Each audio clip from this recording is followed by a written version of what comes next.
Tama-tama yung sinabi ng distinguished lady from Taguig. Tanungin daw yung mga legal staff. Binigay nga sa akin ng legal staff ko, eksakto ganito eh. Article 11, Section 6, page 154. Constitution is silent regarding presiding officer of Senate impeachment. However, the Constitution expressly provides that the Chief Justice will preside if President is on trial. O ngayon, yung mga graduate ng Ateneo tsaka ng mga UP, ito ngayon yung legal maxim.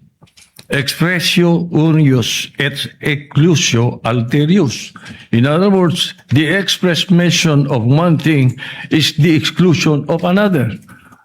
Palagay ko, naintindihan nyo lahat ganyan. Itong akin. Sa publiko yung sa akin. Ang sinasabi ng publiko ngayon, nanonood sa atin, dapat you should not resort in too much technicalities kasi ang public interest ang iniisip nila rito. They want to expedite the proceedings.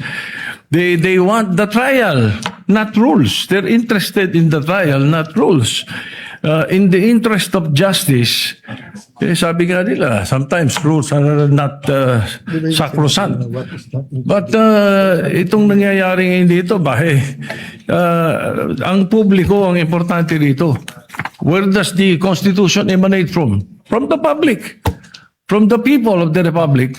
So, desisyonan nyo na to, Mr. President, para matapos.